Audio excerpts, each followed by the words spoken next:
eu sou Morgana Queen. Eu vou contar a minha história. O Dia Nacional do Imigrante Italiano é celebrado anualmente em 21 de fevereiro.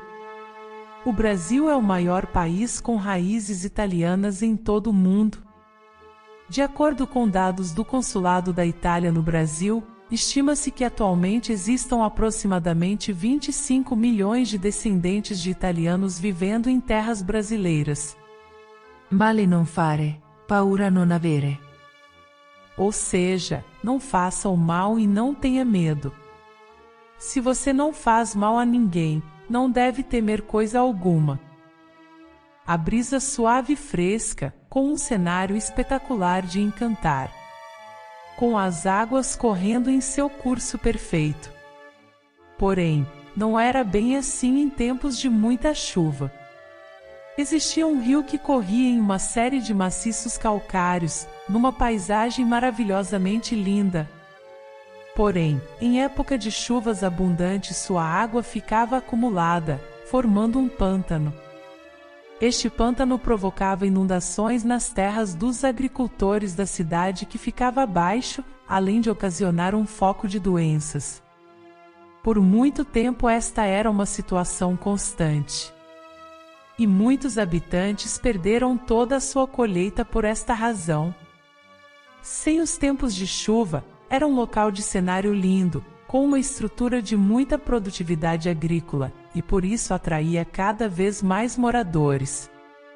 Mas todo ano era assim, as águas das chuvas provocavam um grande desconforto para os moradores, eles perdiam tudo e ficavam desolados.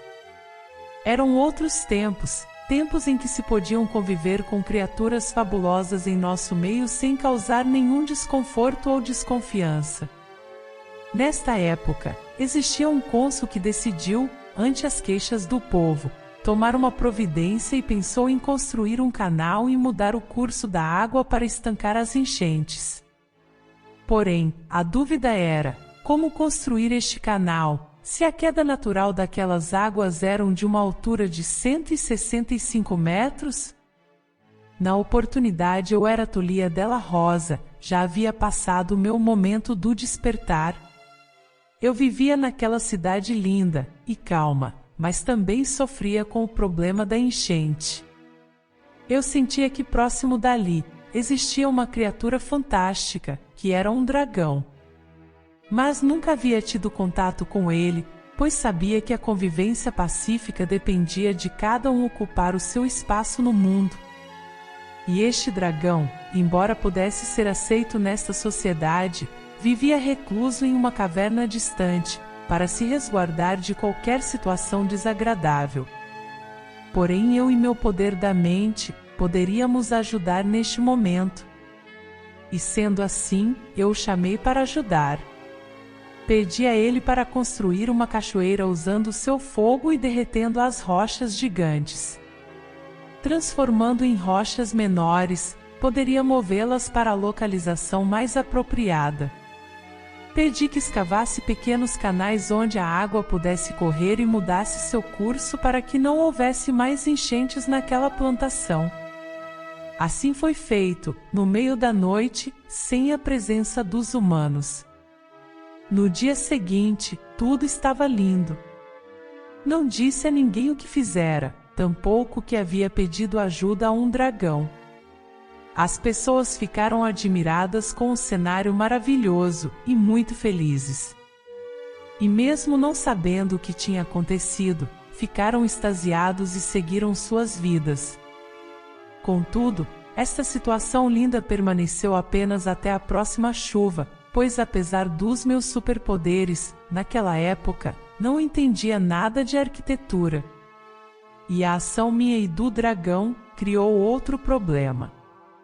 Agora aquela quantidade exorbitante de água ameaçava inundar a cidade vizinha.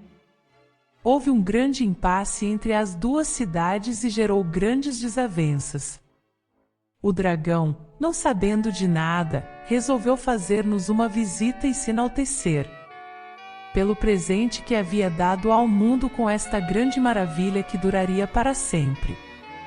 Todavia, quando chegou na cidade, em seu voo esplêndido, não foi recepcionado de maneira calorosa e se sentiu traído. Ele começou então a usar sua magia para se vingar daquele povo ingrato e com seu hálito elemental de fogo, quase destruiu a cidade. Eu argumentei com ele que aquilo era muito violento e que não era o ideal a fazer.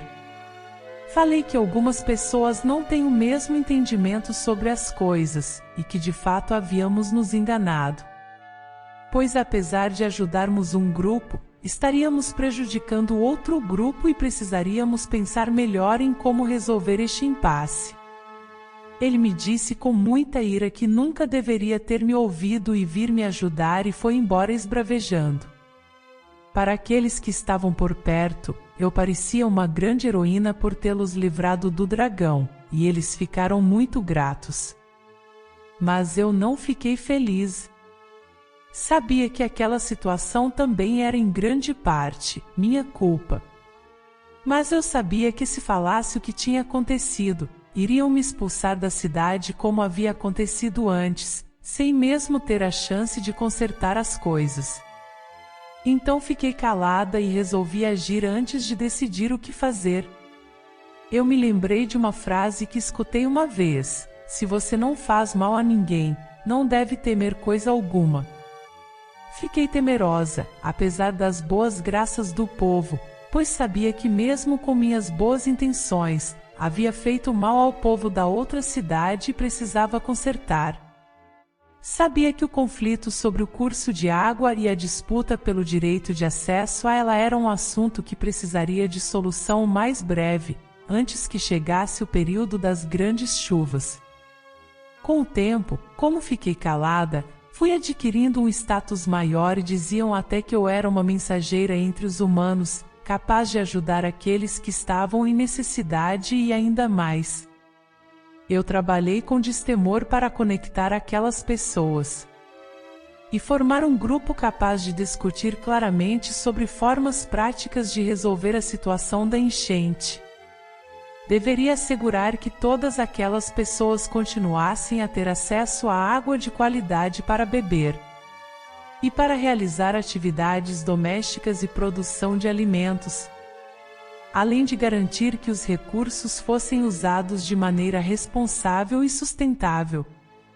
Depois de algum tempo, e muitas discussões, como muitos ali eram bem mais espertos do que eu, chegamos à conclusão que um corte diagonal no segundo salto da cascata, desviando parte da água e formando uma catarata lateral, diminuiria a força do impacto da água, e resultaria no fim das enchentes para ambas as cidades.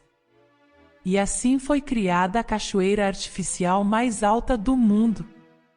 Acreditamos que este espetáculo criado ainda será considerado uma das grandes maravilhas do mundo. Finalmente, com o problema resolvido, as comunidades ficaram em paz, e eu pude me sentir livre para seguir meu caminho. Não me despedi de quase ninguém, porque minha vida é sempre solitária. Minha história não me permite me alinhar com ninguém. E também porque teria de explicar que estava indo embora com muita culpa do que fiz. E certamente me impediria de voltar naquela cidade. Fui para longe, apenas me despedi de meu amigo dragão e expliquei para ele meus motivos de não falar nada na cidade e apenas partir. Ele entendeu e continuou por muito tempo naquela caverna, e de vez em quando, sem ninguém ver, ia visitar a cachoeira. Fiquei sabendo que ao longo dos anos, muitas pessoas foram para ver e admirar aquela grande cachoeira. Eles não sabiam que o grande dragão magnífico mágico ajudou a construir aquilo e nem que ele estava por perto vigilante, com seus olhos brilhantes olhando com carinho. Existe um lugar lindo como este desta história para visitar. Fica lá na Itália. Você gostaria de conhecer? Gratidão por assistir. Se quiser conhecer outras de minhas muitas histórias, continue me acompanhando e me siga. Toda semana uma história diferente para se divertir. E não esqueça, inscreva-se no canal, ative o sininho para ser avisado dos vídeos novos e siga para mais episódios emocionantes. Acompanhe também nas redes sociais. Um abraço de coração. E não esqueça, seja um elemental, um sustentáculo da expressão da vida.